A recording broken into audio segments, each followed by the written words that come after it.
Good evening, everyone. Welcome to OBS Talk Show Presents. I'm Keith Williams, your host. Welcome. And today we have a special guest here with us. We have Jared Budlong.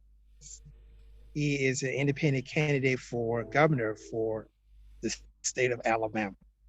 So you have a Democratic candidate, you have a Republican candidate, you even have an independent, you have a libertarian candidate, but we also have an independent candidate that is running for governor. Jared, thank you for being a part of this podcast this evening. I appreciate the opportunity to come on. So, who tell us who is Jared?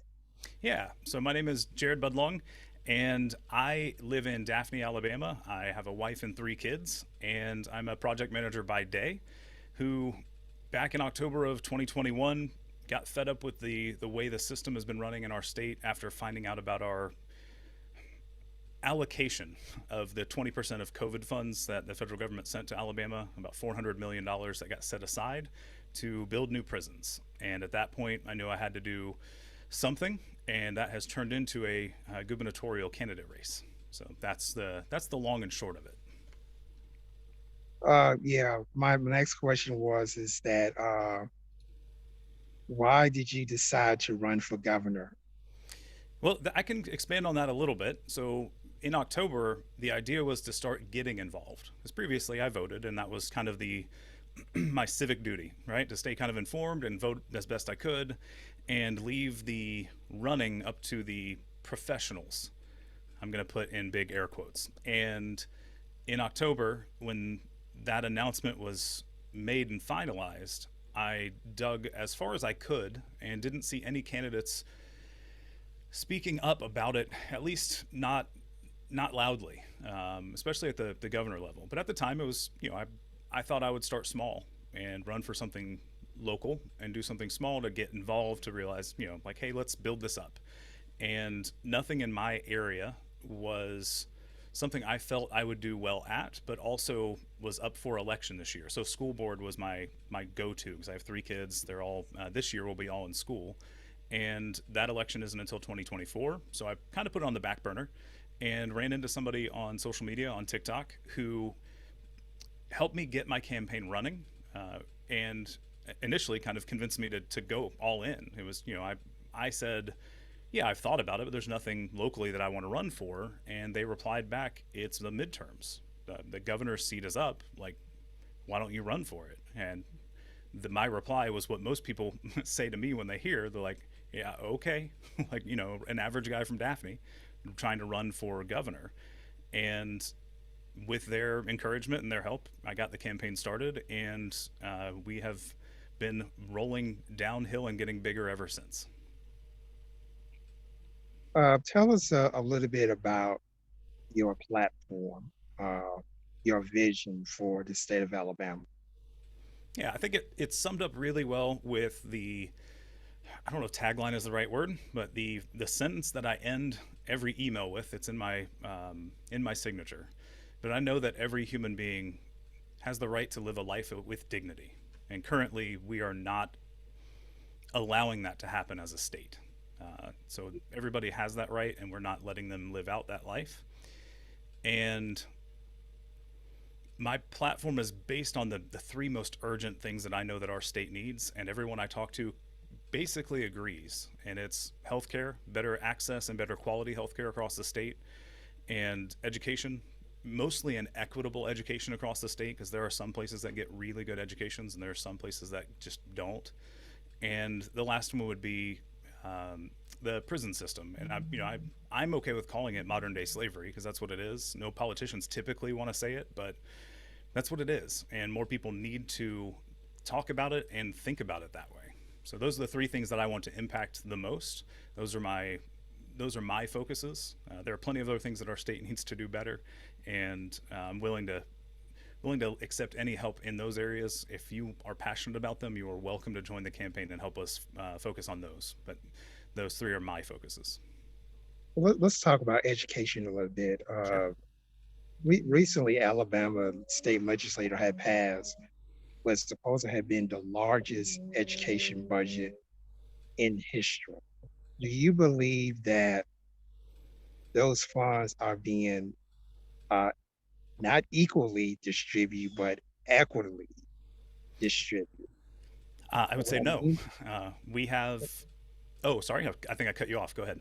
what I mean by that is that not all school systems in the state of Alabama are made equal. You mentioned yourself that you have school districts that are, well-to-do, may not need as much resources, but then you also have those school systems that they need more money, they need more staffing, they need more support. So that's what I mean by equity. And I Yeah. truly believe that you cannot have equality without having, equity, because if you give everybody the same, thing, we're still not going to be equal because some places need more resources than others. So even if we're giving everybody the same amount of money, we're still not going to be equal because you're still going to have school districts that are inadequate in funding and Right. staff. So if you kind of like elaborate on that.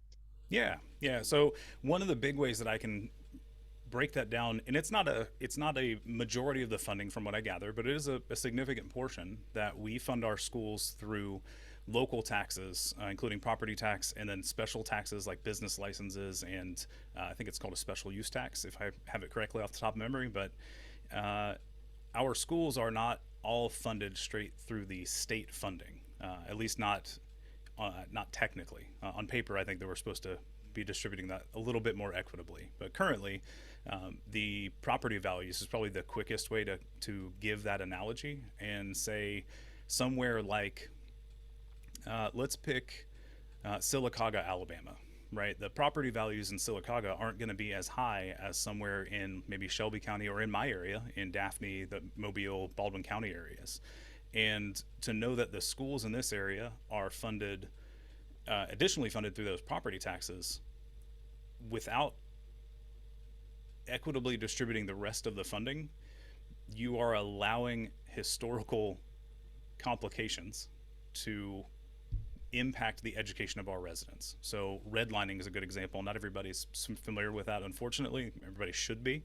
But if you're not familiar with what redlining is, go look it up. But effectively, it's when we sectioned off parts of our population, typically black population, and the properties were not allowed to be sold, or certain areas weren't allowed to be sold to by banks to the black population, is the rough overview. But we put people in areas causing poverty to be consolidated, and now that area has lower property values, and we try to fund schools off of lower property values, which isn't equitable, which is what we're talking about here. So that's one semi quick way to kind of break that down a little bit for anybody who's not familiar.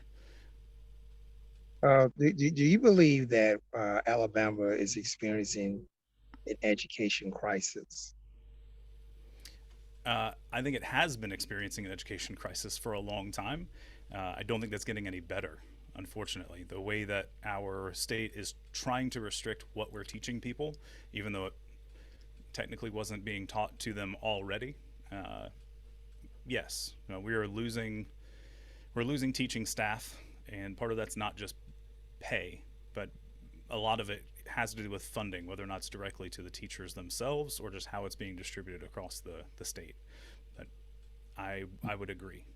In several states across the country, we're noticing, like Florida, for example, we're noticing that they are somewhat lowering the standards and for individuals to be a teacher Hmm. in order to address the teacher shortage. What do you think about that? Do you think that's a good idea, or I don't. I can't say that anybody is doing this definitively on purpose, but what it feels like with the push for school vouchers and reducing the requirements to become a public school teacher, it seems like we're trying to push people more into charter schools and private schools so that we can get rid of public education as a whole.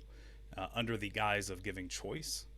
And I think the reducing of qualifications is a nudge in that direction. I can't say that who is doing it on purpose, but I would have a hard time saying that no one is doing it on purpose. But I definitely think it's an intentional move to further reduce the quality of the education in our state for everyone. It might improve the quality of education for some people, but it is definitely not aiming to give a better education to all of our residents. So, and I agree. Public education is definitely under attack. I definitely, agree with that, and I definitely agree that that is by design. Uh, I'm sure you heard of the school to prison pipeline. That's being suggests that if a child cannot read past the third grade, this child will more likely, be in, prison. We heard that narrative, before. And also too, that can tie into the issue with new prisons being built in the state of Alabama, which we will get into in a little bit. But as governor, how would you, if you are elected governor, how would you tackle the education crisis? The first part is going to be funding. We've got to find a way to bring in funding. We've got to increase some funding because even if we have equitably distributed the funding we already have access to, at least the report that I read from 2016 or 2017 by a now deceased professor out of Auburn was basically breaking down the way we handle our funding distribution compared to other states, and they do it through a different method of figuring out how much money should go to each school or school district. Even if we equitably distributed our existing funding levels, it still wouldn't be on par with other school systems of a similar socioeconomic um, pairing. So, we're not talking about, a large school district that has a ton of, or sorry, a large state that has a bunch of funding necessarily. It was more southeast schools somewhere.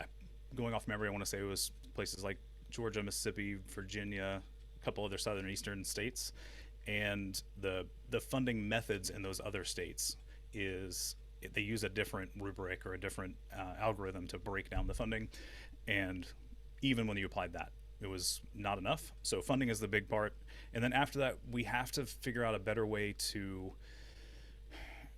set a state standard for the types of things that are taught to our students, but still be flexible enough to give them the education they need as an individual. And a lot of people push back on the IEP idea of having individual education plans.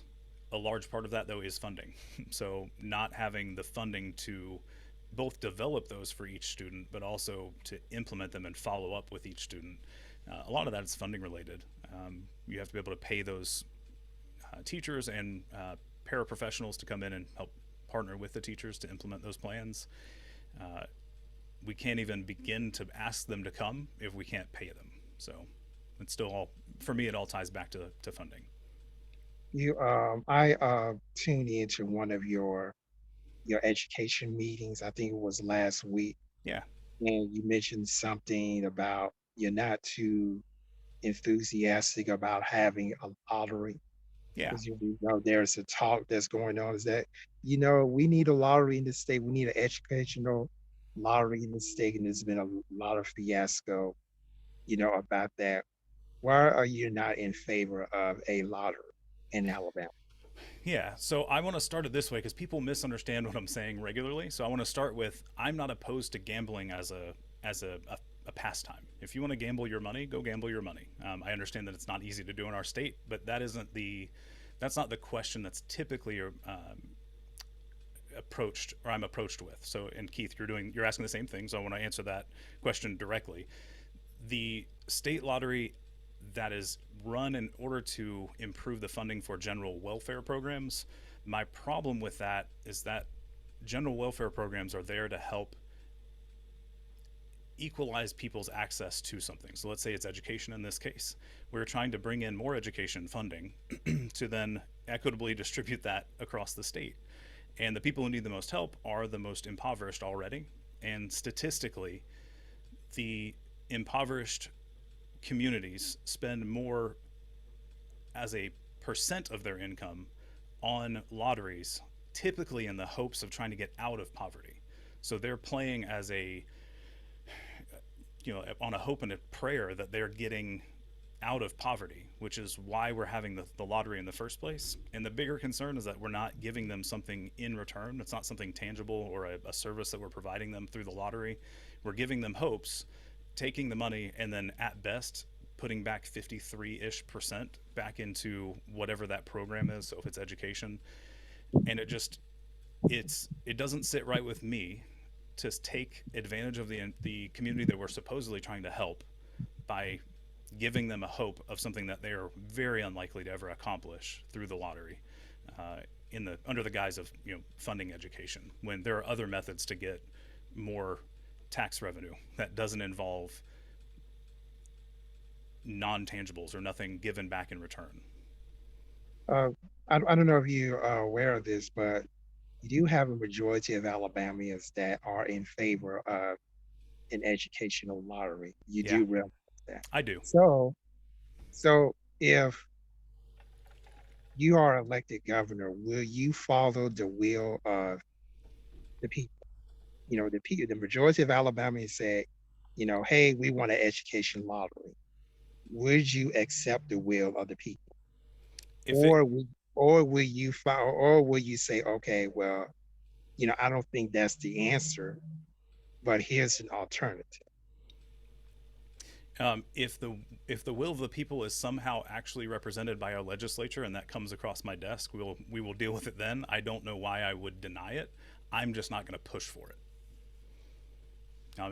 If that's what the people want, I would love to see how we know that's what the people want, because statistically, and that's not just our state, but statistically, the legislatures for the country and for each state don't typically put out legislation that respects what the people want. So if we can somehow pair that and do a statewide poll or something that actually says that's what the people want, I'd be for it.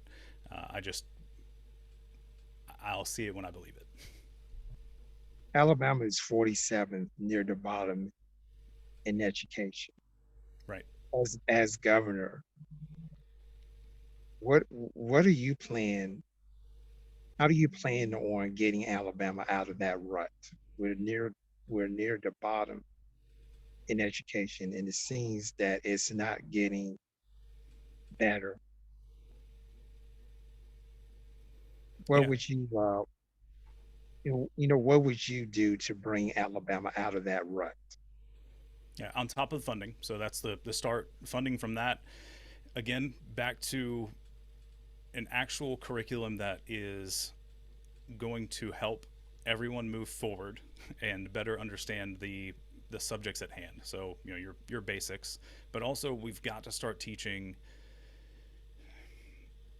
more life skills. So we've got to go back to things like home ec and things like that at the higher levels. But we've got to actually teach these students in a way that actually helps them. From what I've been seeing, at least, that's not happening. We've got too many students for the teachers to be able to actually spend the time they need to make sure kids are actually learning the material rather than pushing them through. Because that's become clear that it is easier just to push kids through and fudge numbers occasionally, from what I gather. So A, it a, sounds like a smaller student to teacher ratio would be a big part of that. now you mentioned something about funding. Mm-hmm. Uh, so if you're saying that you would not push for an education lottery, and you're saying that in order to get Alabama out of this rut in education, that we need funding. Mm-hmm. My question would be, where would that funding come from? Working on actual solutions there, but I'm thinking of businesses that are here that can't leave. So anybody that's taking advantage of our natural resources that literally can't leave this state and are taking away from our natural resources, uh, I think taxing those would be a good start. And those business owners aren't going to like what I have to say, but I'm not here for them. I'm here for the people.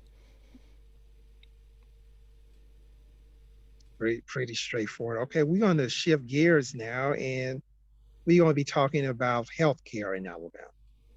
We know for years that there's been no expansion in Medicaid. There live hospitals, especially in rural areas, are closing by the minute, and there are hundreds of thousands of people without adequate medical care.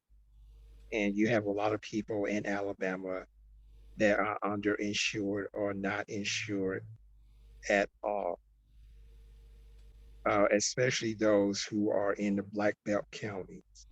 So that's another topic of discussion when we're talking about, the Black Belt. So I kind of wanted to know, what's your platform in terms of, healthcare? How would you handle the healthcare crisis here in Alabama? Yeah, the first step is Medicaid expansion. So actually accepting the federal increase that we're allotted, accepting that and getting it's about 43% based on the last research that I've seen. 43% of the currently uninsured would be covered just by accepting the expansion, the funding. So that's 43% of our uninsured would be covered. The other thing we're looking at is actually expanding what the Medicaid coverage actually will cover. So in youth, in kids, it covers more than adults. And offhand, I want to say it doesn't cover. I want to say it doesn't cover vision and it doesn't cover dental. It's one of those two, if not both.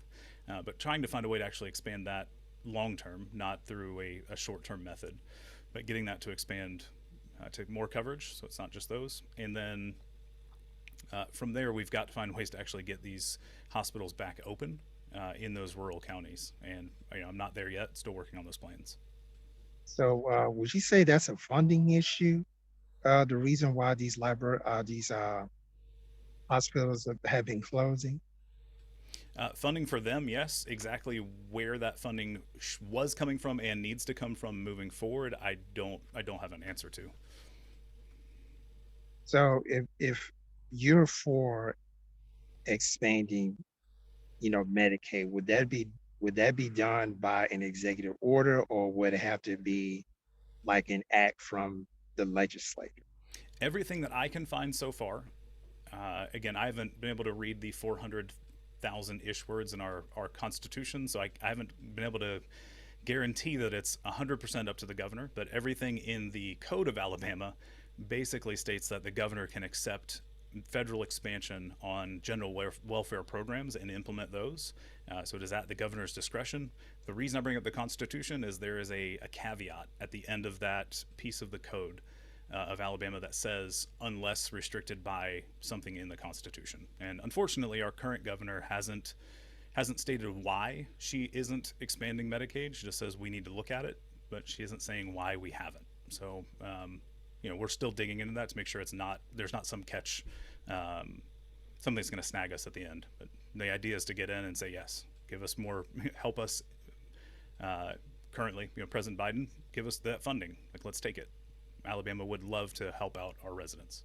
You see that, and that's the thing I find most, baffling. Here you have a president that is, at least trying to alleviate some of the stress that's associated, with poverty. But you have a governor that's, basically just closing the door to all of these, different options. Right. But when that COVID money came, state of Alabama had their arms open wide. You're talking about like $2 billion, but 400 million of that COVID money is going towards prisons. And we're Right.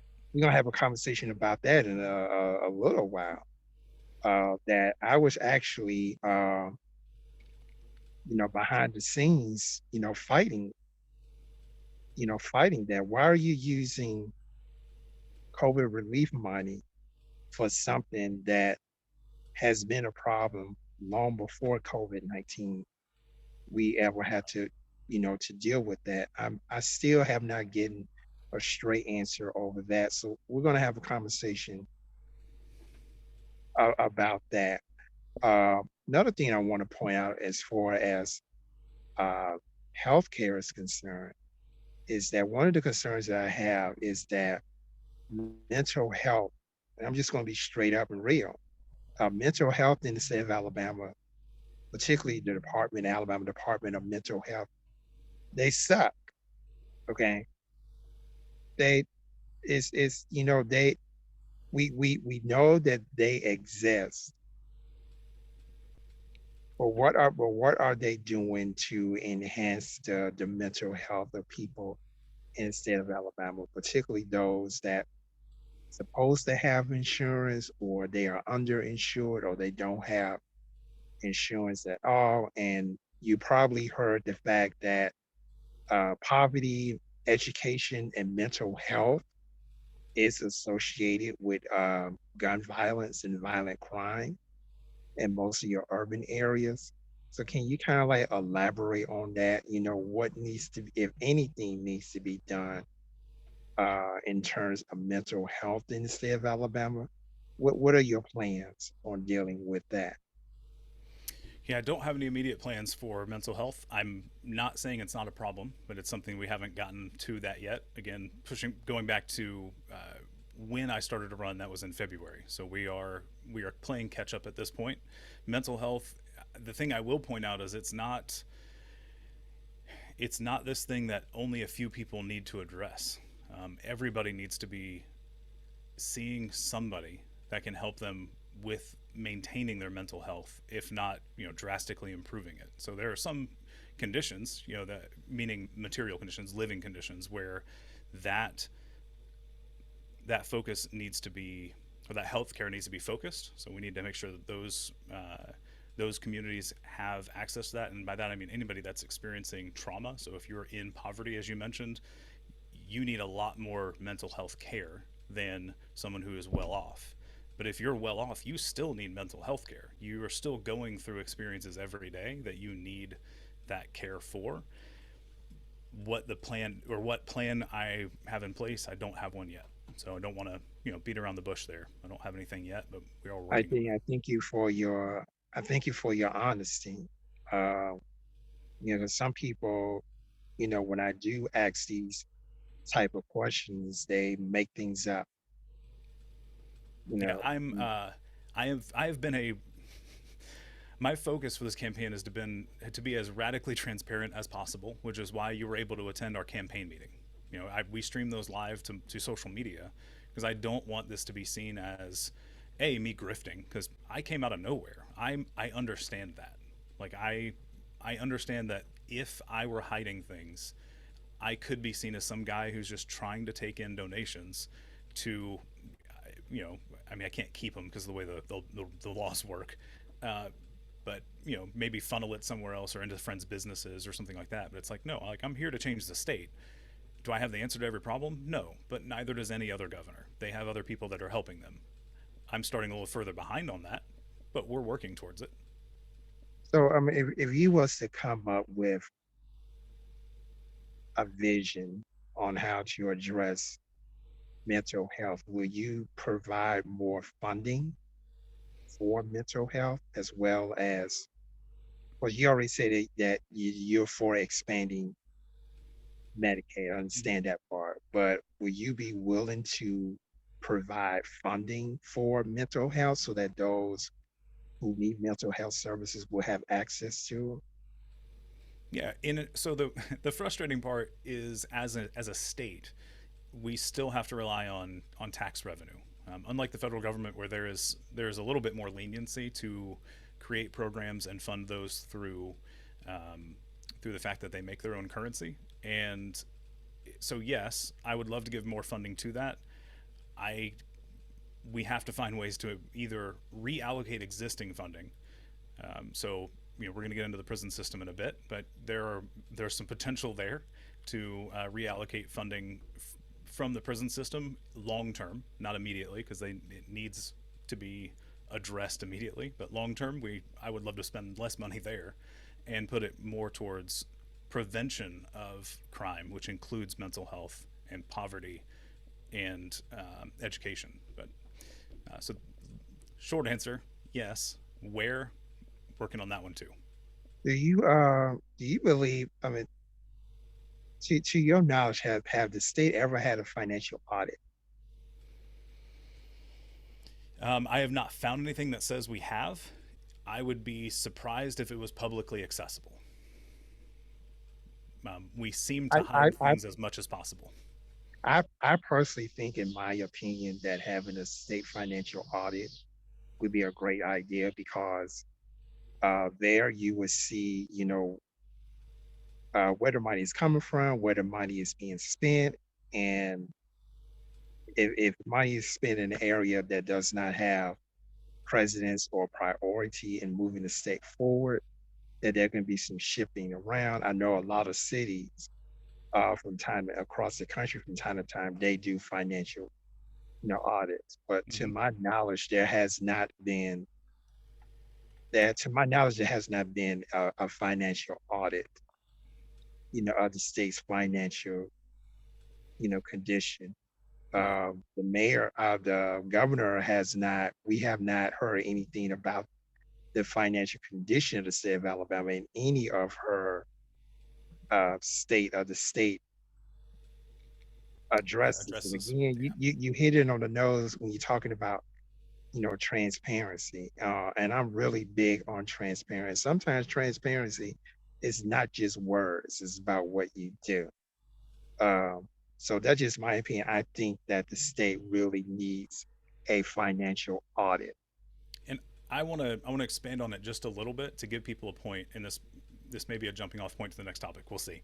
Okay. Uh, so one of the big things that caught my attention when I learned of the COVID funds being allocated for new prisons, part of me was did the same thing that you did and said, like, why or how? Like, this doesn't, it literally doesn't make, it didn't make sense to me. I'll say that. So some people that was not a surprise, but for me, it didn't make any sense. So I started digging into it, and it kept coming back to the state using a part of the um, American Rescue Plan that said you can use this funding to help offset lost revenue, and that is their final answer: is this money is being allocated to prisons to offset lost revenue.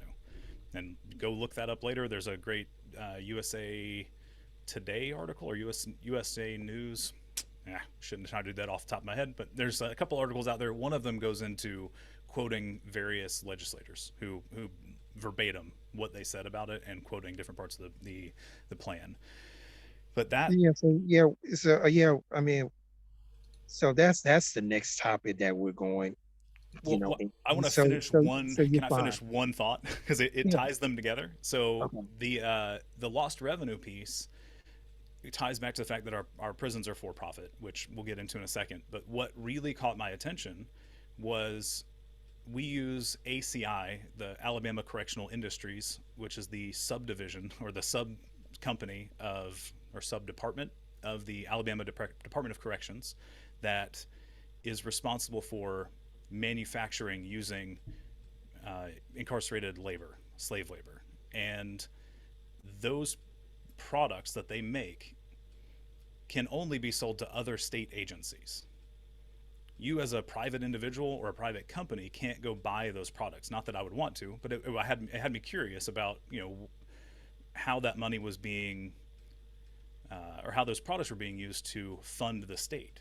And one of the places I read, they said they started ACI to help offset the cost of uh, the prison expenses. So they're like, hey, we're going to use slave labor, we're going to build products, and then we can sell them, and it offsets the cost of the prisons. And if that statement's made alone, it makes sense. I don't agree with it, but I understand the logic behind it.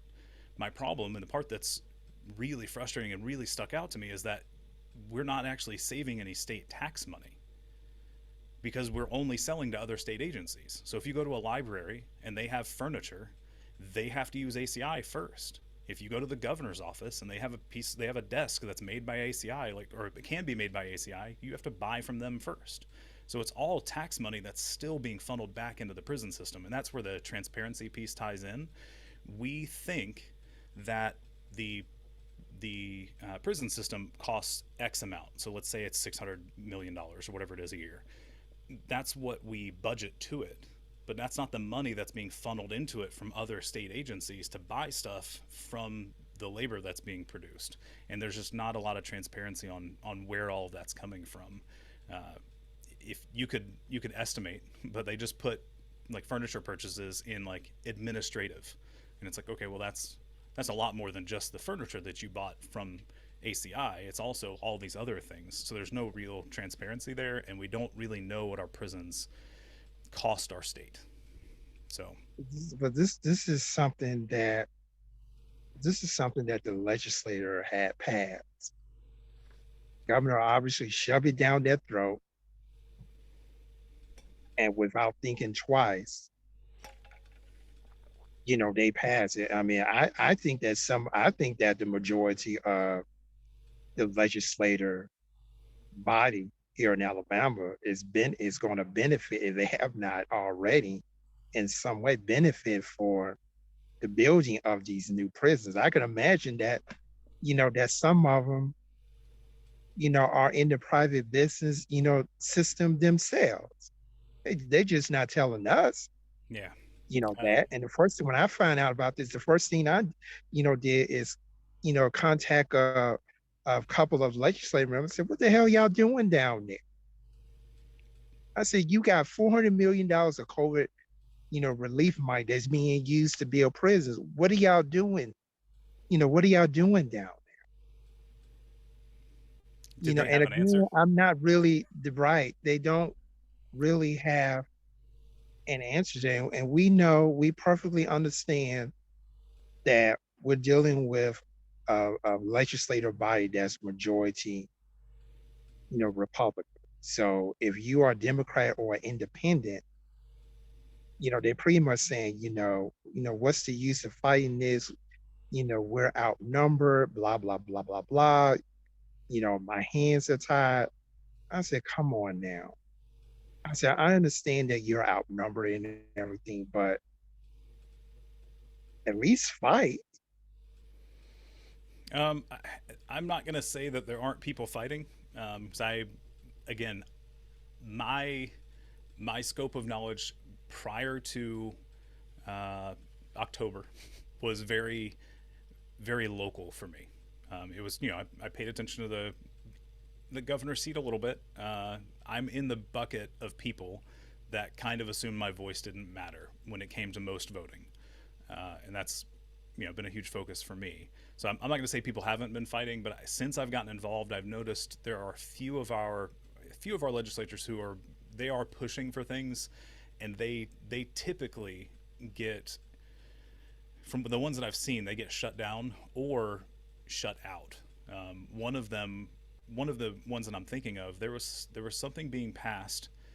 It had been presented 2 or 3 times in front of that body, whether it was the House or Senate. I don't remember which one it was. I don't remember which bill it was, but they had presented it a few times, and the few Democrats who were pushing against it, basically, they were like, "Hey, we need to amend this. Like, there's something wrong. We've got to look at whatever this is."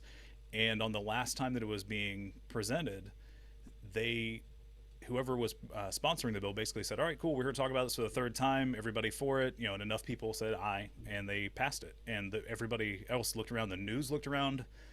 Everyone looked around because the meeting lasted like 3 minutes. Like, there's a video on Twitter somewhere of the entire meeting about that bill. It was like 3 minutes long, and everybody was like, "Wait, what just happened? Like, we are not in agreement here. What just?" And they had enough votes, so they just pushed it through, even though some of them were being vocal and saying, "Hey, no, you have to stop," and they just talked over them and did it anyway. So I'm not gonna say there aren't people trying. I get that. Yeah, I spent enough time, in Montgomery to know, who's fighting for the people and who's not. Believe me, Sure. believe me, I know. And those are the people that go to and say, hey, what's happening? What y'all doing? What y'all doing down there? So my And so there actually a petition that went to the Treasury Department, the U.S. Treasury Department, saying that okay, we're concerned that the state of Alabama is using COVID funds to build new prisons, an issue that was a problem long before COVID, right. right? And we thought that part, was settled. Apparently not. So the governor is trying to find, new ways to get these prisons, funded. Even got a couple of banks involved, like Wells Fargo and Regions, Regions. Yep. and Regions is the involved in that. trustee. Trustee, is that the? I think that's the right term offhand. I think they're the current trustee for the bonds that just got sold in the end of June. And you know who's going to end up paying for these bonds, right? Oh, it's us. It's the Yeah, of taxpayers. course. That's the whole point Even of though bonds. despite our negative endorsement, this is what I'm talking about when I'm. This is what I'm talking about when I mean about transparency. I mean, you're getting all this stuff that's thrown out there, but these folks are not being totally honest, with us. You got activists throughout the state that have been, campaigning, against this. And they said, well, Region said, for example, well, we got to appease to our stockholders. So we're going to move forward with this. And I said, Right. okay, I'll tell you what, what if we stop doing business, with you? Because one thing about corporations like Region, they only understand one thing, and that's money. Right. And I say all the time that if you mess with someone's pocketbook, they'll budge. If you mess enough, Yeah. if you poke enough holes, yeah, they will. And Uh, I say too, sometimes the governor would probably, would have to do that too. If you really want to, get some attention from this legislator, sometimes you have to hold them accountable, as well. And I just don't like this idea of using COVID money for an issue that's been a problem long before we ever had a coronavirus pandemic. And as a matter of fact, it's not even really about, building new prisons, because that's not, as far as the federal government is concerned, that's not even the issue. right. The issue is that the inmates that are in these prisons, they're being treated like crap. They're being And treated you actually think inhumanely. that new building new prisons is going to solve that? You're just bringing old problems into a new building. Yeah. So I have to ask, Mhm. I have to ask, Yeah. first of all, can this situation be reversed? I actually don't know the answer to that question. It's I I am not sure how we can stop that from happening now that bonds have been sold. I am not sure. Uh, I will keep digging into it to see if we can. The thing that I will say, what I'm aiming to do, if we can't stop the production or stop um, the building of those new facilities, long-term goal is to get less people in prison. And what we can do is make use of that facility as best we can with a reduced prison population. So, it's got about 4,000 people that it can hold, is what the most recent estimate is. And that's not nearly enough to hold the 26,000 people that are currently incarcerated. So it's not enough, but we can actually make use of it. Instead of putting more people in prison and filling that box up, we can put less people in prison and maybe, let's say hypothetically shut down other facilities, right? Which I don't think is the goal. Can you hold on 1 second? My one of my sons is banging on the door. Hold on 1 second. Hey, so you are joining us. We have Jason Budlong. He is an independent candidate who is running for governor, and we will continue a line of questioning from a wide range of issues, from education to the economy, criminal justice reform, healthcare, the state of Alabama's economy. Uh, one of the things that is a buzz right now, of course, is the fact that the U.S. Supreme Court has overturned Roe versus Wade, which, uh, for lack of a better word, legalized abortion that has been overturned. And so there's been a big fuss about some of the candidates. They weigh in on that issue, and for some people, it's not getting a favorable response. And we're going to be talking about that later. So we're now back here. And so anything else? So one of the things I wanted to discuss is that how would you reduce, or what ideas do you have in reducing the prison population? That's number one. And number two, with prisons being a big business in Alabama, would that dip into Alabama's economy? So I'll deal with the second one first. Speaking about the economy directly, outside of outside of things like food and other materials that come into the uh, into the prison system, there's not a whole lot that we are pushing back into, because again, all of the things that we make in that system are sold to the state itself. So if we're talking about the services that are provided to the prisons themselves, maybe, but we are not using those resources wisely. So food is a very big problem that's currently in the prisons. So even if that is somehow a large portion of uh, or a large chunk of money that's going back into our economy currently, it's not doing what it should do. So we have to address it either way. So that's the short answer, because I'm not entirely sure the entire impact into the economy for the prison system offhand.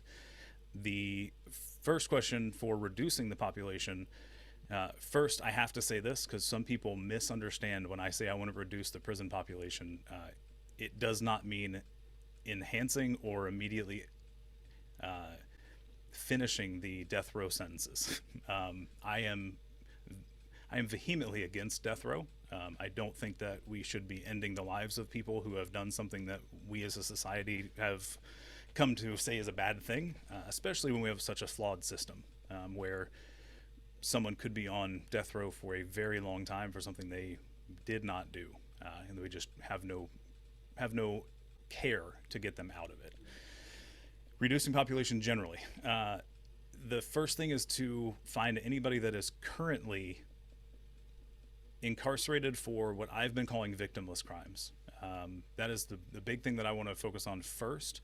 I am hearing from some individuals who are currently directly impacted by our incarceration system, I'll say it that way, that I also need to look at the recidivism rate for what are typically considered violent crimes, but not all of those are actually guilty, but also some of those, even though they're considered violent crimes, they are much less likely to actually recommit those crimes. They were crimes of passion, so to speak, and looking at some of those and seeing if some of those need to be included as well. But the idea is to find victimless crimes, people that are currently incarcerated and have been for a very long time, and get them out of the system. The concern I have, and it goes back to funding, is how to support them once they're out, and that's the big challenge currently, is finding out what we can do realistically to get people out as quickly as possible, but not put them in a situation where they're just going to be getting back in the system in a year, 2 years, 3 years, 5 years. That's that's the immediate goal, is to try and get people out who there's literally they're not a danger to society. There's no reason for them to be in our prison system. I don't like the prison system as a whole. I think it needs to be completely rethought. But even if we have it as is, there are people in there that do not. There's no reason for them to be there, and that kind of touches on the habitual felony offender act. If nobody's familiar with that, please go look it up, because it's essentially the three strikes law here in Alabama. But the case that stands out to me once I heard about him is Willie Simmons, and he has been incarcerated for 40 years. The most recent crime that triggered the habitual felony offender act for him was a theft that involved tackling somebody, if I remember the situation correctly, that involved a wallet with $9 in it. So he essentially stole stole a wallet with $9 in it, and has been incarcerated for 40 years because of it. And the way our laws are written, there's no recourse for him to get out outside of maybe, I don't know, the governor commuting a sentence and getting him out. But letting him out doesn't solve the problem for him, because he's been incarcerated for 40 years. Like, what does that look like? Does he have support when he gets out of the system? If we're just going to give him a $10 bill and a bus ticket, and the phrase that I keep hearing from everyone who is passionate about this system, that's essentially what we give people when we get them out. And that will not end well for most people that are in the system and have been for a long time. So I know that was a long-winded explanation, but that's where I'm focused. As the decriminalization of marijuana has been part of the conversation as well. Mm-hmm. Yeah. So that's going to try to prevent people from getting back in. It won't necessarily prevent people from, or have them get out, but that's a part of the victimless crimes, right? So if it's drug possession, you're not harming someone. Let's get you out of the system so long as we can get you some support. But decriminalization of marijuana is definitely on my list, along with a lot of other drugs. Like, I don't think that criminalizing drugs, nothing statistically shows that it helps to criminalize bad behavior that we just don't like. That doesn't solve for the crimes happening. It prevents one person from doing it again. I admit that. Yes, we've locked them into a box. Got it. Currently, the drug usage, it doesn't even stop that, because it's something like 75 to 90% of current incarcerated individuals are still using drugs in the prison system. So criminalizing it doesn't stop them from using it. So if your problem is that they're using it, like, even putting them in a box doesn't stop them. So, like, we have to do something else. I think we have to focus on solving why people are doing drugs. And if it's just for fun and they're having a good time, I say let them do it. Like, have your good time. And I know some people don't agree with that. We can talk about that separately. If you have a problem with that statement, please schedule a meeting and let's talk about it. But generally, if you're not hurting somebody, you do you. Like, we have alcohol that's legal, and it's actually more dangerous generally than most other drugs. Not all of them, I get it, but most of them. So decriminalizing is high on the list. I've got to see how much of that I can directly affect. Again, we put a lot of stuff in our Constitution, so I've got to figure out if that's something I can change. Now, there's also been, instances where advocacy groups across the state of Alabama has been pushing the state legislator to pass a bill that gives formally incarcerated individuals, especially those who committed non-violent crimes, to be able to have their voting rights restored. Is that something that you support? I'm going to make a controversial statement, and I want to preface it with this. It is not a part of my platform, but I thoroughly believe that no one should lose their right to vote, even if you're in prison. I don't think you should lose that right. Some people disagree, and that's fine. I can't change that in our state anyway, but personally, I believe everybody should have the right to vote, whether they're in prison or not. So yes, I would love to give as many people back their rights to vote as we can possibly do, given the current structure of our state. What a lot of people don't realize is that's literally not within my power to do, because of the way we have divvied up the powers of the governor. It used to be within my power until the mid 30s, and then we created a board for a board of pardons and parole, and there are currently 3 people who are responsible for all decisions around pardons and paroles. And some Which is like slim to, which is like very currently slim to none. currently it is a the approval to denial ratio flipped in 2018. So we used to approve about 80% of those and deny about 20%. And in 2018 or into 2019, it actually inverted to where we started denying 80% or more and only approving about 20%. And the thing that I need people to realize is when you lose your rights, and including the right to vote, and that's what we're going to focus on because we're in elections. We're going to focus on that right specifically, because if we're going to talk about a right to own a gun, maybe there's times where that shouldn't happen. We're talking about the right to vote, and when you commit one of the 63 crimes that Alabama takes your right to vote away from you, a large chunk of those you can't get your right back unless those 3 people agree. And they have to pardon you. Like, and it's something I didn't realize until I started getting involved in this process, is that when I thought pardon, I assumed it was like a pardon, like, oh, you were absolved of guilt. Like, we made a mistake, you didn't do it, you're pardoned. That's the layman way I understood it previously. But here in our state, at least, in order to get your right to vote back, you have to be pardoned. And unfortunately, that's a group of 3, and those 3 are technically appointed by the governor. I have to pick from a group of 5 that are handpicked by the lieutenant governor, the president pro tempore, and the Speaker of the House, I believe, are the 3 people who pick those out. So they pick 5. I get to pick from that 5 whenever a seat becomes empty. Now there are some creative ways we could try to refresh the current list, but it's not something that I can just do. So we're looking at it, but that's unfortunately not something I can do immediately, giving people the rights to vote back.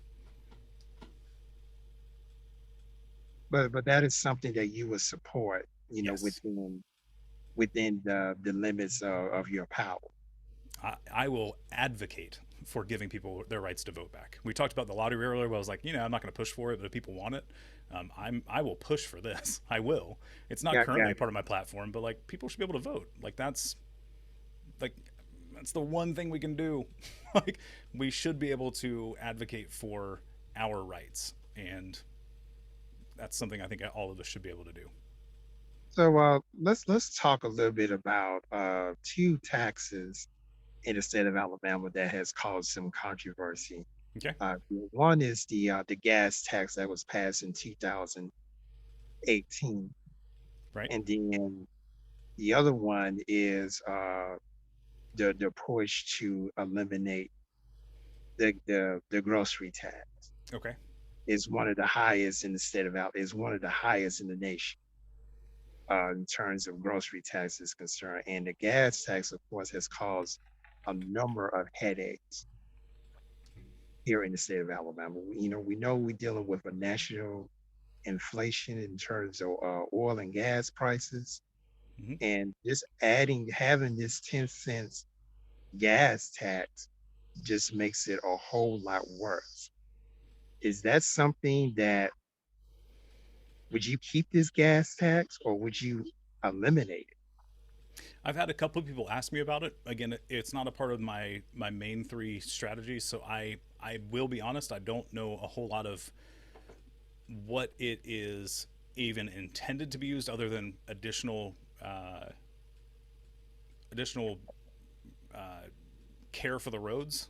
The right word isn't escaping me currently.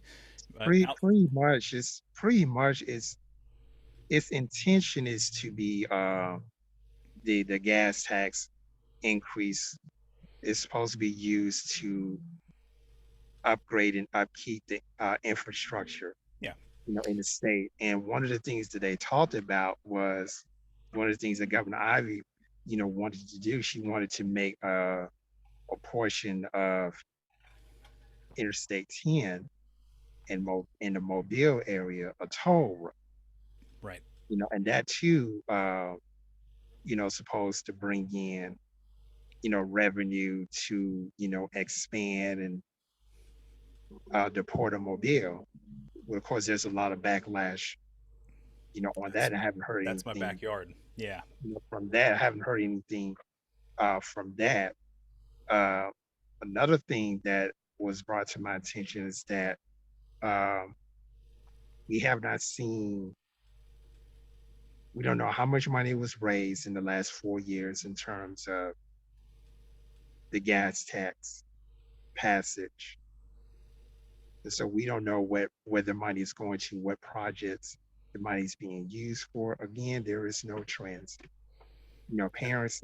does it I, go to the I, general I fund? for one, I for one personally, it's against the gas tax. And if Yeah, I was governor, I would, you know, I would have it eliminated because I would have it eliminated because it's putting a strain on our economy. It's causing a lot of financial hardship, especially for working families, and that also includes the grocery tax, which I mentioned earlier, is one of the highest in the nation. yeah, And we already dealing with rising food prices, and right. again, and rising oil and gas prices, and just having these, taxes here is just making things a whole lot worse. And I know certain parts of the country they had a gas tax release, the gas tax holiday, to where certain weekend or certain days you don't have to pay, gas tax. And Governor I was like, well, no, I'm not going to do that. We're gonna add more. Yeah, I will keep looking into it because again, it wasn't a part of the three things that I have been focused on primarily. I will say this: if anyone watching this, Keith Drew included, if anybody is a passionate about it, but also b informed about how it's actually implemented and working, I would love to know more so that I can figure out if it's something that can and should be reversed. I'm not opposed to reversing it. I just, again, not a huge focus so far. The pushback that I would give is the at least on this on the gas tax side. The pushback I've typically heard from people is that it is a strain on working class families, and I'm curious why people don't want to push the other direction and say, well, instead of funding roads, because if I'm going to take it at face value, not that we should always trust what's being pushed through our legislature, because they do horrible things, right? But let's just take it at face value and say it is there to help roads, and it's a strain on working class families. My focus blanket statement would be let's focus on getting people paid more because we don't have a state minimum wage currently or ever. We follow the federal minimum wage of 725, and I would rather focus on getting people paid more so that they don't have to worry about that extra 10 cents on their gas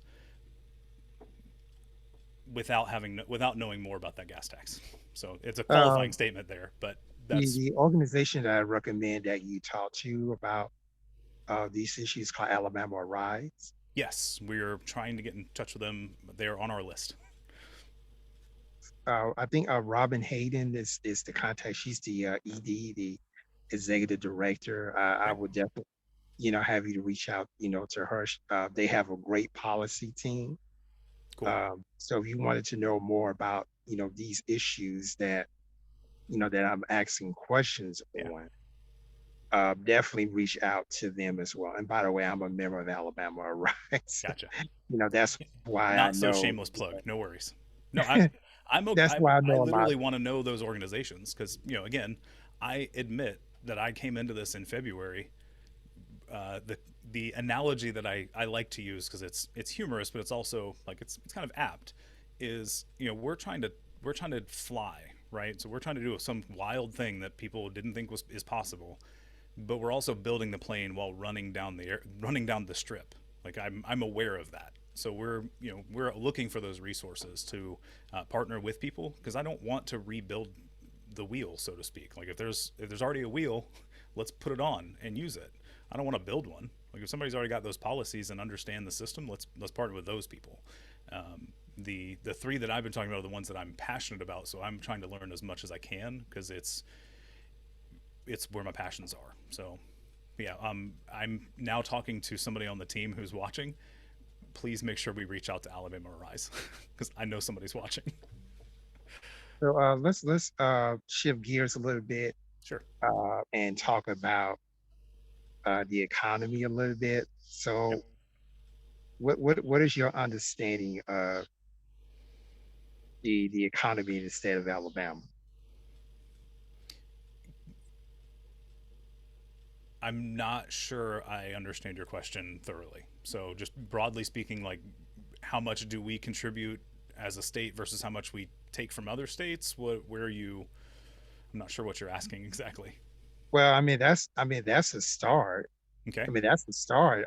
Number one, and number two, there's been this whole push for jobs coming to the state, which is good. But again, we're dealing with we're dealing with the fact that people that are working these jobs, they don't have a living. They don't have a living wage, Right. and so some of them, they're still struggling financially. They're still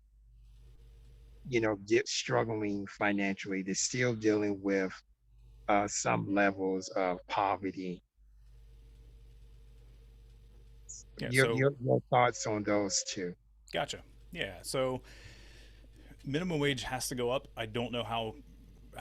I don't know how easily I can affect that because that has been something our state passed a bill on already to limit smaller municipalities from raising our minimum wage. Again, something I learned when finally getting into this situation is our state in 2016 or 2018, going off memory, I think it was 2016, we limited our smaller municipalities, meaning counties, cities, anything smaller, from raising their own minimum wage above what the state does, which is uh, infuriating because we don't have a state minimum wage, like I mentioned earlier. So that's something we need to push for because it is impossible to live in any of our counties on minimum wage as even an individual, a single person. A stat that I've quoted a couple times in different videos and posts that I've made is, federal minimum wage is $7.25 an hour. That equates out to about $15,000 a year. The least expensive county to live in this state is Franklin County, and it costs about $35,000 a year to live there as an individual for cost of living. Not counting saving for retirement, not having a second car, not having a super nice house. Like it's just your bare essentials. Comes out to about $35,000 a year, and minimum wage is 15. So you have to have more than two full-time minimum wage jobs in order to survive in the most economically friendly county, not counting anything above that, which is it drastically goes up from there. So we have to start getting jobs for everybody that pay more. And the pushback I usually get, and I've seen it a couple times, is okay. Well, businesses will leave the state. And it's like okay, a I'm not saying we just immediately jump to $25 an hour or whatever the amount needs to be. I'm saying we have to get there and then find some way as a state to help everyone get there. And that's the businesses also. Long term, they have to be able to survive that change. Because if you, to quote Franklin Delano Roosevelt, if you can't, as a business, provide a decent living for your employees, you shouldn't be in business. And that's our president who implemented the Fair Labor Standards Act, the one that gave us our minimum wage, agreed. Like if your employees can't have a decent living working with you, you shouldn't be in business, or your business needs to change. One of those two needs to happen. So if we're going to be bringing businesses in, they need to have the understanding that they have to treat our residents better, better than the state currently treats them.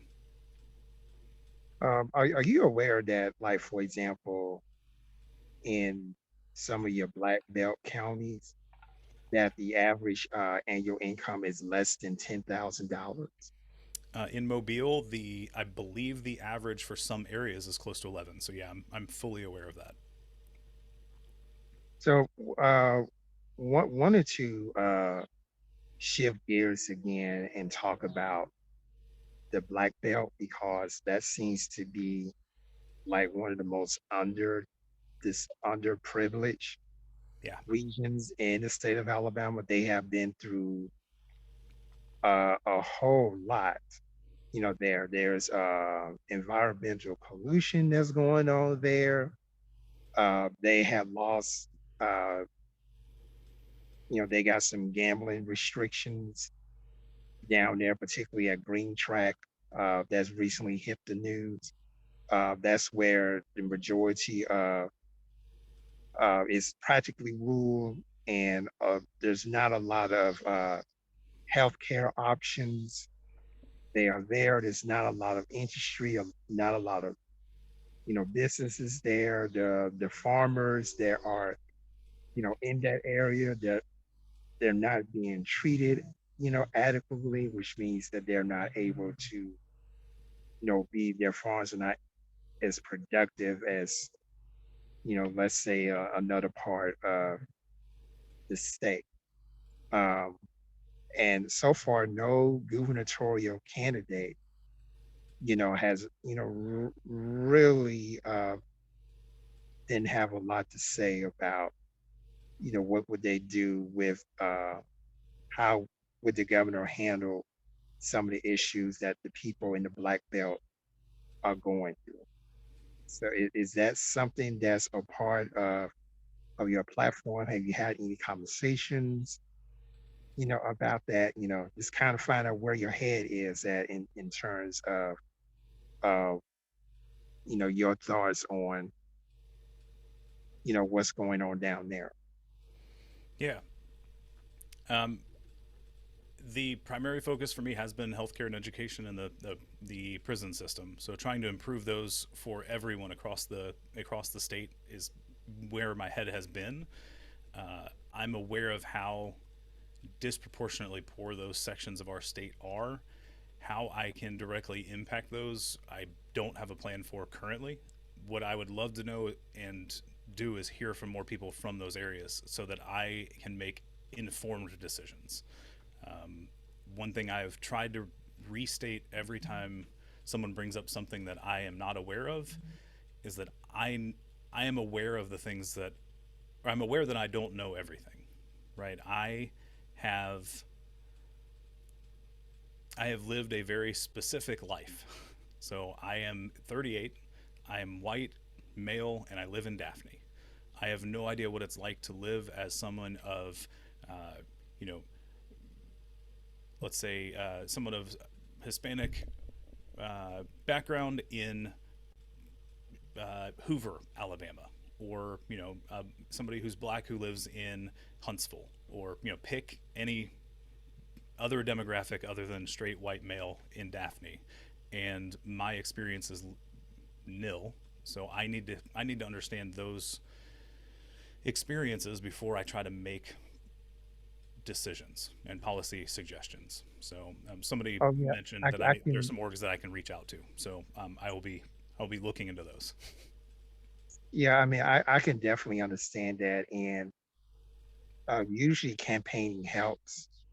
When you go to different places in Alabama, you have an opportunity to meet all sorts of people, and they're going to tell you what's going on, especially if you go down in the black belt, you're going to hear a lot of people saying, okay, this is happening, and they're going to give you the background, of how it happened and the circumstances surrounding, what is happening.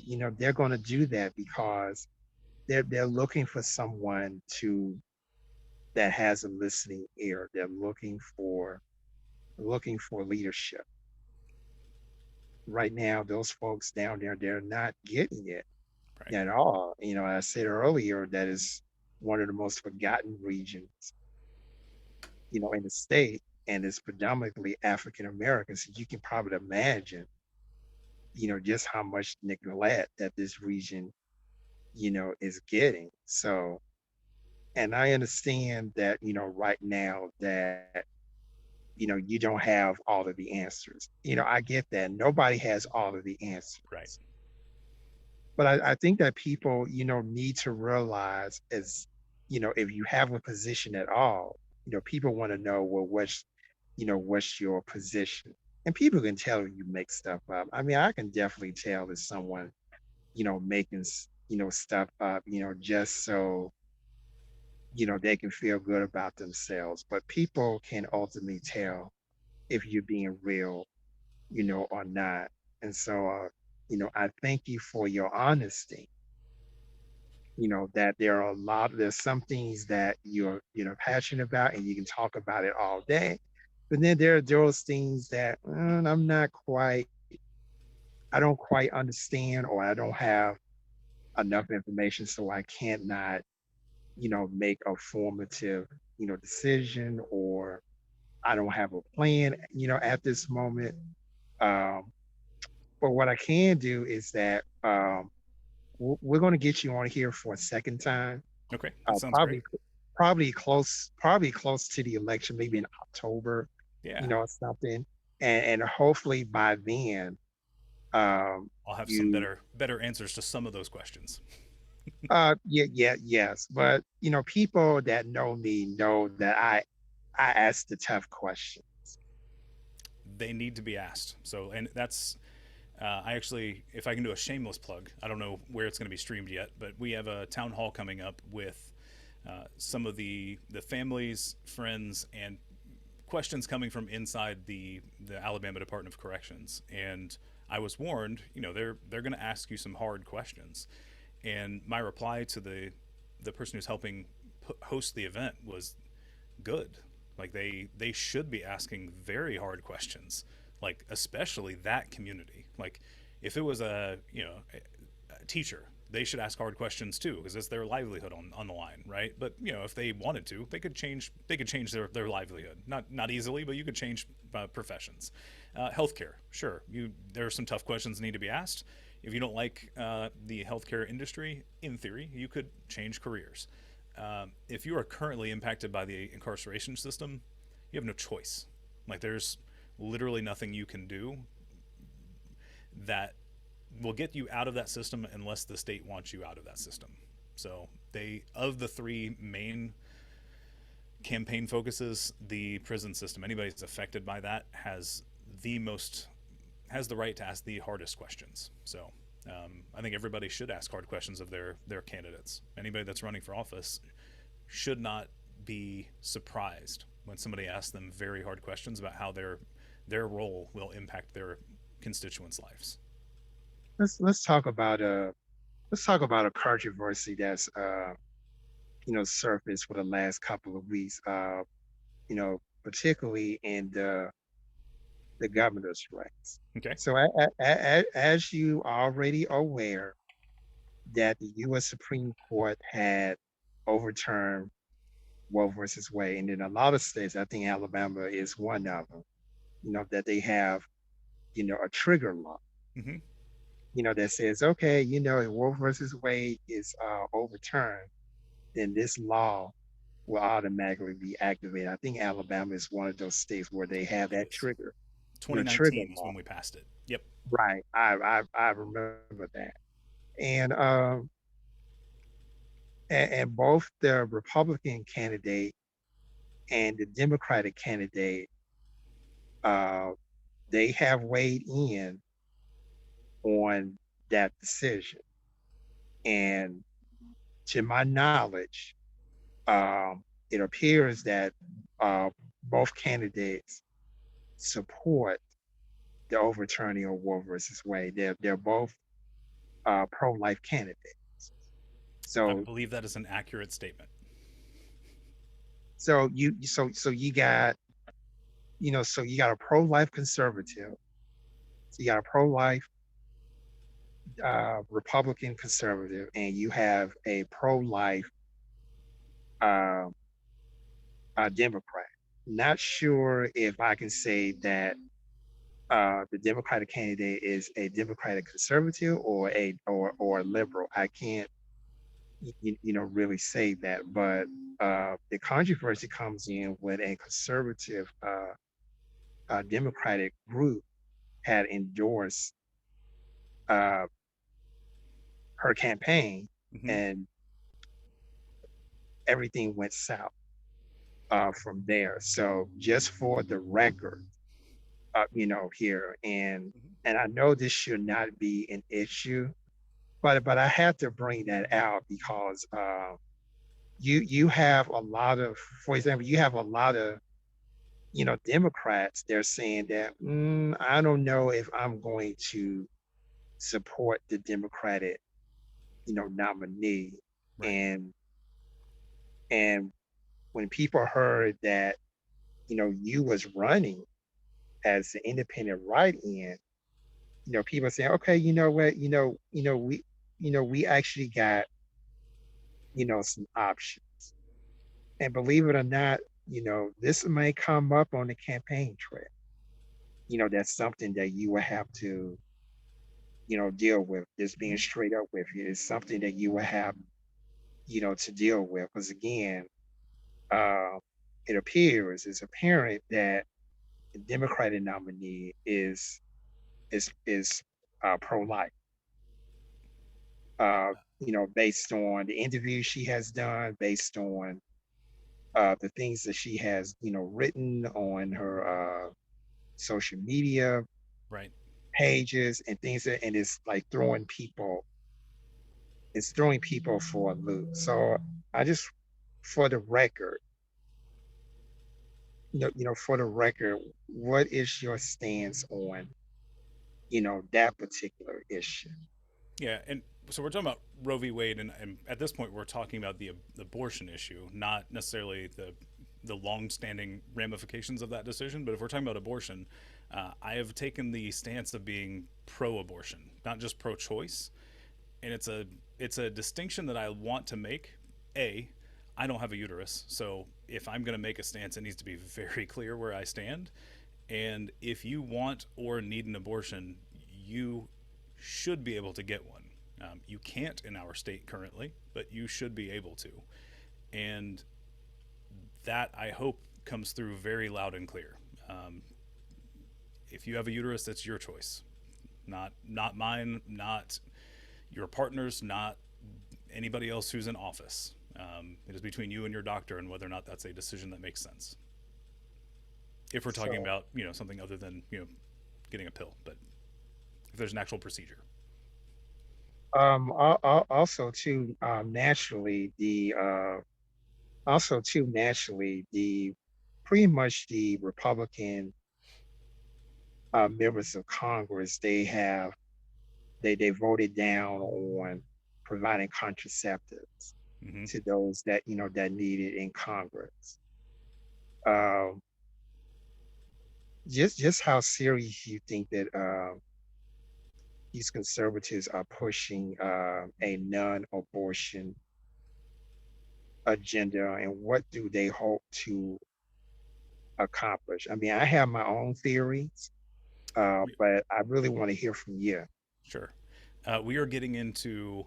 I don't have facts, so this. If we want Jared's opinion, I'll give it, with the caveat that I don't have any proof of Oh, this. really? I mean, I want Yeah. your, I mean, I want your opinion. Yeah. No. As long as we're making that clear, because this is not an allegation, it is just a. We'll call it a hypothesis. Uh, they have been pushing to make abortions illegal since Roe v. Wade, and there seems to be a very large connection between wanting to be pro life and the want to have access to other people's babies for adoptions. And I don't have any direct ties to that, but it is quoted in the leak, quote unquote, the leak draft opinion, referencing, I think, something from 2003. I'm going off memory at this point, but there was a reference to a limited domestic supply of babies.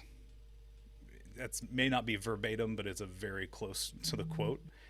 And it is very concerning that there are people that are in power that want to force people to have babies and also push and promote abortion and adoption. Um, it's very weird, isn't the right word.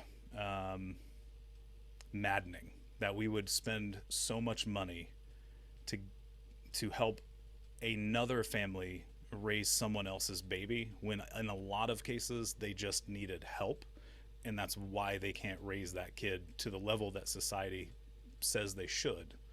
And we would rather take the baby or the kid, give it to somebody else and give them the money rather than just give the money to the person who needs the help. um, I'm not going to call it a conspiracy theory because like the numbers are there. I just don't have any like. There's nothing written on paper that says, yeah, we're here to force people to have babies so we can have more adoptions. Yeah, yeah, I get it. It's just this whole thing just kind of, alarms me. It's not the fact that abortions are illegal in the state of Alabama. It's the fact that a 10-year-old girl can get raped and she's forced to carry that child. It's just does not sit right with me. I mean, I I'll push back slightly and just say like it is about bodily autonomy at its core, and I don't, as a person without a uterus, the feedback I get from people who do is that it is doing it's doing them a disservice by focusing on the extreme cases that we can agree on that everybody should be allowed to have an abortion rather than saying it's literally that individual's choice. And again, doctors influence because you've got to make sure it's a safe procedure to have, but the focus shouldn't be on which cases it's okay for. It should be on, hey, it's their body, they should be able to make that choice. And I think even during Roe v. Wade, one of the arguments was similar to similar to this at least. So if you were in a car wreck and it was your fault, and you caused the other person to lose a massive amount of blood, and it's definitely your fault, there is no question. You're both in the hospital because you both got hurt. That hospital can't force you to give a blood transfusion to the person that you injured. So they're in this situation because it's your fault, and they can't force you to do it currently. But we're essentially saying the same thing for a fetus that's inside of a body, and they're making the argument that it's a whole human. And it's like, well, even if that were true, we don't do it in all of these other cases. Why is this case different? And there's just something that's disconnected. And the final statement I'll make is that we give more rights to somebody's dead body than we do someone with a uterus who has a fetus inside of them. Like, you can't harvest organs after someone dies unless they agreed to it ahead of time. But we're going to but force somebody to do something else to their body. but here's the thing that got me. When this abortion ban legislation was first passed here in Alabama, is that the person that sponsored it was a female representative. Was a female representative. Yeah. Representative Susan Collins was the, one, that was pushing it. That right there baffled me. And I was thinking, well, she just like a political pawn for the I Alabama Republican Party, in my opinion. Yeah, I don't know if that's. I don't. Again, I don't know I don't know that individual specifically. I don't know most of the people that are in the legislature, but I know too many people in my real life who feel as passionately, and they are not being paid to say those things. It is a form of indoctrination that goes back to the 70s and 80s with a group called the Moral Majority and the Southern Baptist Convention. Um, if you, not you specifically necessarily, Keith, but if anybody's watching isn't familiar with how those tie to the abortion, the fight for the removal of abortion rights, please go search for Moral Majority, Southern Baptist Convention, and abortions, and start looking into it yourself. Again, I don't want you to take my word for it. I didn't do the research. I just looked into those who already have, and there are some startling connections. So I'll say that. My next question is that, as I mentioned earlier, you got three other candidates they are running. You got a Republican candidate, you got a Democratic candidate, you got a Libertarian Mm-hmm. candidate. My question is, out of all the candidates they are running, what sets you apart, from them, number one, and number two, why should people vote for you versus the other three candidates? I'm the only one that is actively trying to give people more rights back to them, and while also trying to prevent societal harm when allowing people to have their rights. Uh, that's probably a confusing statement unless you understand where I'm pushing back a little bit. The Republican and Democratic candidates, that should be kind of obvious based on the pro-life discussions we've been talking about. On the Libertarian side, I don't know. I believe it's James Blake, if memory is serving. I don't know much about James Blake. I have not seen much online about his platform. The Libertarian Party in general, though, is very individualistic. They are very much so focused on individual rights. And that, for me, is not how a society functions at its best. We cannot focus on the individual. That's not how societies work. Like, we literally wouldn't function if everyone only did what was best for themselves. That's not human nature either. Anthropologists, I can't remember her name offhand, but she's a well-known anthropologist, and she basically states the general consensus of when civilization started is when they found the first healed femur bone. And the context there is that prior to that, if you broke your femur, you were practically useless to your group, your clan, your pack, whatever you want to call them. If you had a broken femur, you were essentially useless, so they left you behind. It was like, oh man, and that sucks, but if we try to help you, we are putting ourselves at risk. But as soon as they found a healed femur, it showed that people were working together for the good of the group as a whole, not just for themselves. And that's where we consider, science at least, considers civilization to have started. So if we're trying to actively improve and progress as a society and as a civilization, we can't be focusing on ourselves. We have to be focusing on everyone around us and making sure everybody survives. And I don't hear that coming from the other three in their policy. I'll also notice too, not particularly from the Democratic candidate, but basically the Republican candidate. Let's be real. I don't see what type of agenda that they have. Every time you turn on the TV, they're talking about supposedly issues that had nothing to do with the state of Alabama, such as building a wall. Yeah, We're not bordered by any country. we're not. Although We're not bordered by any that's a weird country. point. Number one. Yeah, Number two, the governor is not running against President Biden. right. So y'all need to get that out of your system too. I'm not talking about you per se. I'm talking Yeah. about, anybody that's watching and listening. Y'all need to get that out of your system. Because believe it or not, if you're running, if you're running for governor or member of Congress or Senate, U.S. Senate, or even the state legislator, guys, ladies, guys, you're not running against Joe Biden. Right. Yeah, You're that you're you're only, you're running, you're running a federal office. If you're a member, if you're running a member of Congress, it is a federal office, but it has nothing to do with the executive branch. right. And if you run, and any state office that you're running, for should only be focusing on, issues that Alabama is facing. Am I saying that there are, national issues that does not affect the state of Alabama? No, I'm not. I'm not saying that. But what is happening here is that people is, making it.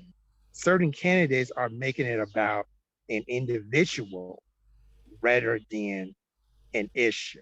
Right. Get that out of your system.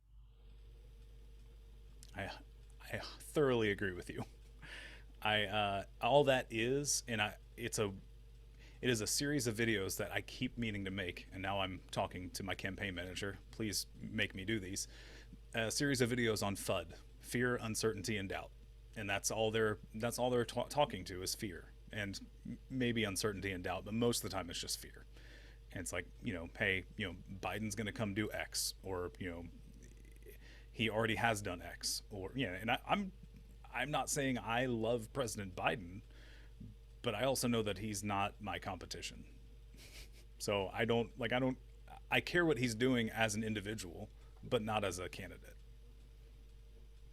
Not unless he not unless he revokes the ability for us to have Medicaid expansion. Then we'll have to talk.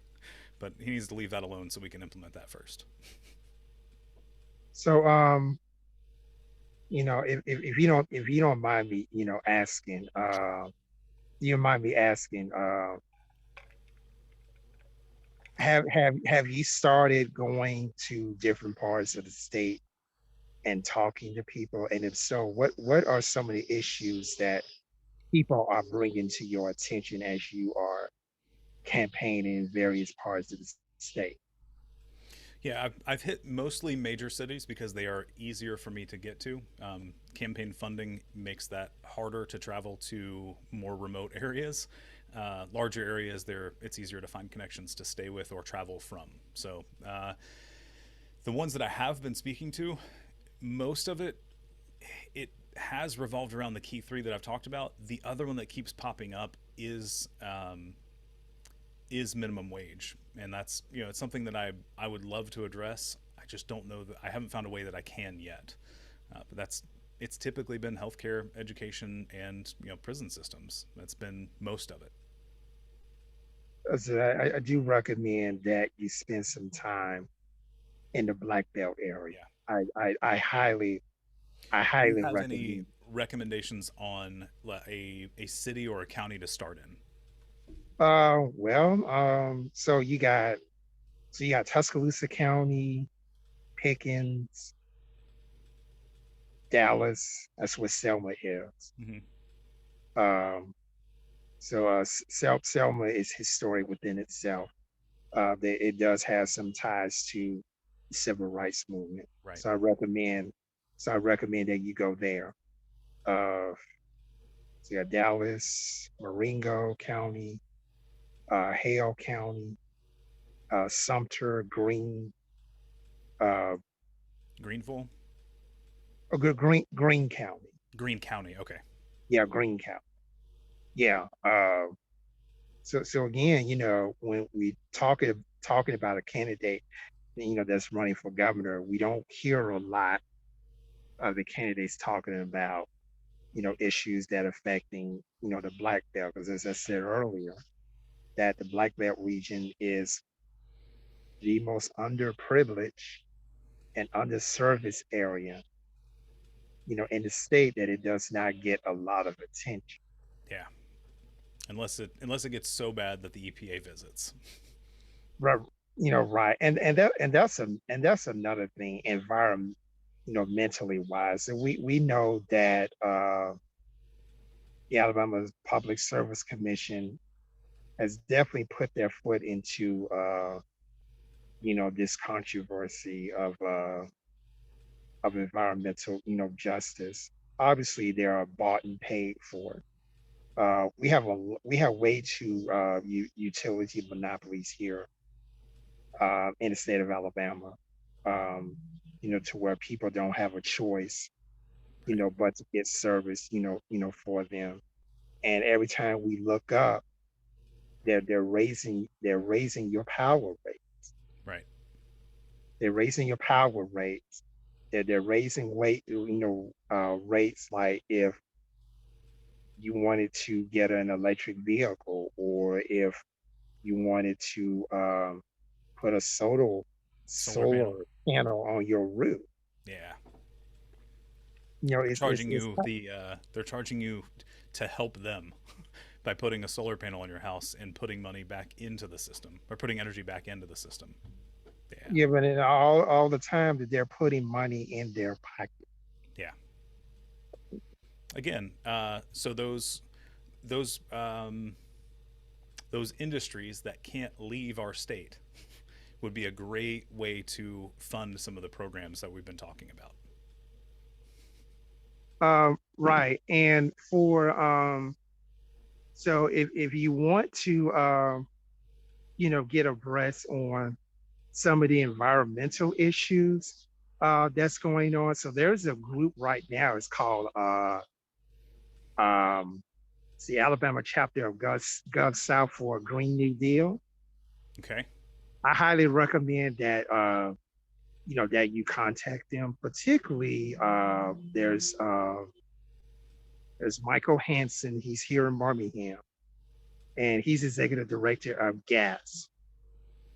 I highly recommend that you connect with him to discuss any environmental issues. Because believe it or not, that's going to be a subject of conversation as well. The environment, because right Well, now there's some things that have been done in the last couple of years that had really stunned the environmental grassroots community. Like yeah. for example, in Birmingham, we got a Superfund site here in Birmingham, and they've been dealing with environmental pollution for over 50 years. Yeah. And because of what the state legislator had, done, Birmingham missed out on some federal money.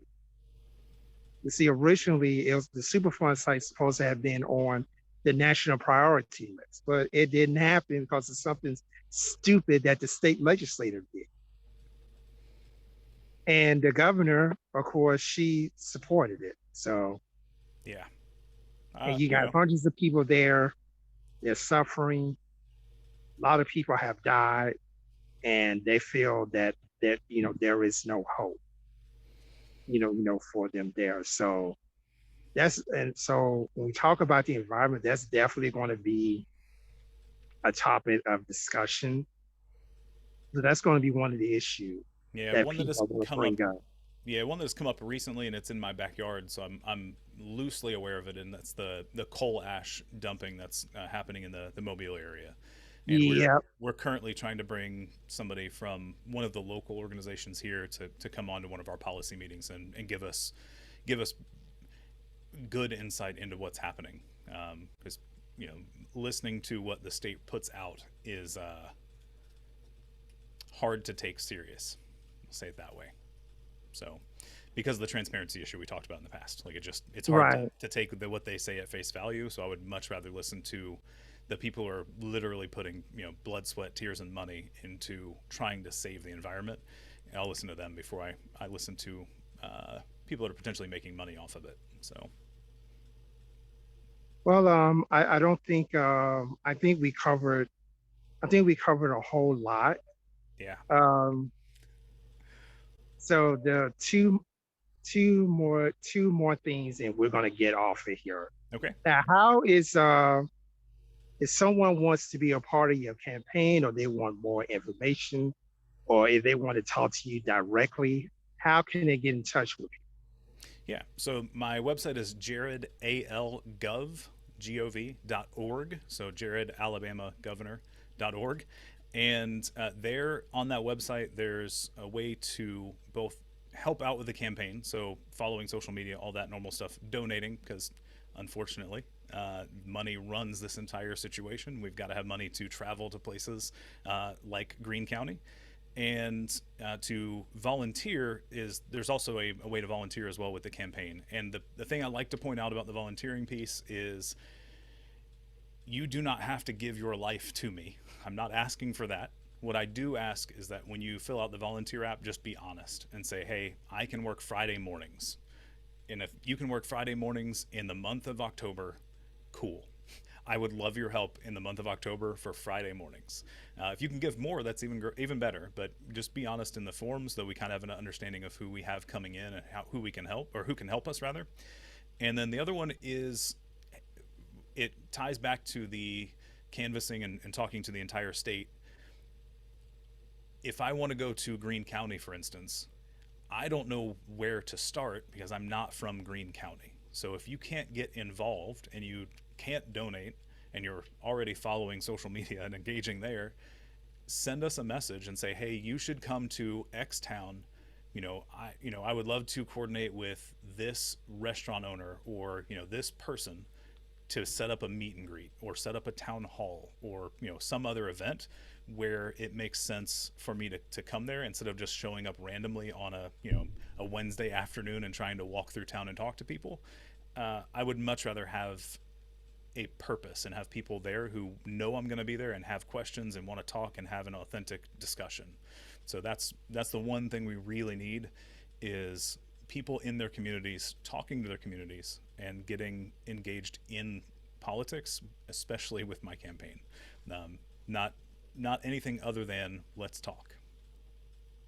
Are you on social media? We are, yeah. So there is on Facebook. If you go to my Facebook page or my YouTube page or the Twitter page or the Twitch channel or TikTok or Instagram, there should be a link in the bio that goes to my quick links page, and it points to all of the rest of those platforms.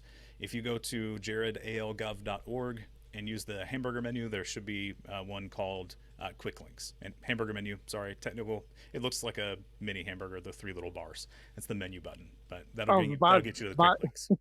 By the way, your logo is like really unique.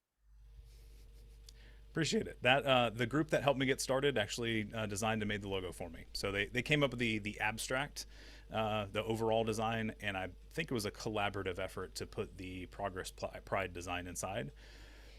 That happened right after we signed the anti-trans legislation back in March. It was kind of a, hey, I'm not in the community, but that community needs to know they have somebody who cares about them as people and wants them to have the rights that they wants them to be able to use the rights that they should have. So, but thank you. I appreciate it. I like it as well. Great. And the last question would be, what is your final appeal to voters in the state of Alabama? I'll give the same pitch that I give everyone who asks, why should people quote unquote waste their vote on me? If you think your vote will be wasted, please understand that in 2020, we had over 1/3 of our registered voters rather, who didn't vote at all. And when you think about it in just percentages, that doesn't sound like a lot because we have 2 other parties. So, and one of them won. So in theory, the other 2/3 were split unevenly and somebody won. Unfortunately, that is a bit of misinformation by how everything gets reported. So 1.4 million people who were registered did not vote, and the Republican straight ticket or straight ballot voting is about 950,000, and the Democratic straight ticket voting is about 590,000. So on either side, the people who aren't voting are the ones that outnumber both sides. So if you think you're wasting your vote, please know that it is a popular vote for governor, and every single one of your votes matter, and together we outweigh either side. Oh, and The one other thing that this state has done one thing to make my campaign easier. You can still vote that straight party and do a write-in for one line or any of them, but you can write in and still do straight ticket. So if you want to say, you know what, I want to vote straight Republican, but I hate Kay Ivey and I want to vote for somebody else, you can write my name in. If you want to vote straight Democrat and say I don't like Yolanda Flowers for whatever reason, you can write my name in, and your straight ticket works all the way down except that one that you write in. So it does not have to be wasted. We have the numbers, and I would love your vote. Well, I guess we will end on that note. Thank you so much for taking the time to be on here. We wanted it to be on YouTube, live on Facebook Live. We just ran into some difficulties, but we're going to get this posted as soon as we can. I know a lot of people are looking forward to hearing what you got to say. I'm quite sure they're going to have some questions, later on. So just be prepared. Of course. Yeah, just make sure to tag the campaign page on the post that you make, and we will do our best to keep up with those as they come in and answer them as quickly as possible. Okay, and we're going to have you on here again in October as we get closer to the election for an update on some of the things that you we're not able to get to, but you will be in the future. So we're going to do a second segment in October. That sounds great. So for the whole month of October, we're going to do just political candidates. They are running. So we're going to have you back on. So be on the lookout for some type of correspondence. We can get together and find out what date that's going to be. Perfect. And we will go from there. It sounds great. And if you somehow can convince any of the other candidates to get into a discussion, I don't think it should be a debate, because I don't believe debates actually help anybody other than boosting some ego. If you can get people to have a discussion, I would love to be a part of one. Nobody's taken the bait yet so far, but I'll do it. Oh, and by the way, if the other gubernatorial candidates, if they want to be on the show, by all means, the door is open, the invitation is open. Yeah. You're more than welcome to be on here. We not just want to just have, just one candidate. We hope to get all of them, if possible, but the door is up, the invitation is out there. If you are a candidate that is running for governor, you are welcome to come on here. Contact me personally. I'm on Facebook at Australia Broadcast Section. Leave a comment or a note, and I'll get back with you, and we can set something up. But the invitation, is open. We're just not limited to just one particular party. We'd open it up to everybody. We're basically nonpartisan. Right. So we don't do any endorsements. We don't side with one person or another. Everybody is invited. We had candidates that are running for office all over the country from different parties, not just one. So the invitation is open to anyone who's running for office, and that includes the state of Alabama. So I just want to put that out there. So with that, we're going to end it right here. Again, this is Jared Budlong. He is an independent write-in candidate for governor for the state of Alabama. We're certainly thankful for him to be on here today. In October, we will continue our coverage of the 2022 primary election, which is November the 8th. The general election for the midterms is November the 8th. And so in October, we will continue our coverage as we invite more candidates to come in. So we hope that you will, tune in. And Jared will be back with us in October. We will give you the exact date pretty soon. So be on the lookout for that. And other than that, thank you so much for being a part of this great conversation. I hope you have a great day. Thanks. You too. Oh, register to vote by October 24th. We have an early cutoff. You can't register same day. Somebody just put a comment in. It's a good call. Register by October 24th, so you can make sure you vote on November 8th. Thank you, Alice. Yeah, got you. Thank you so much. Cool. Have a good night. Mhm.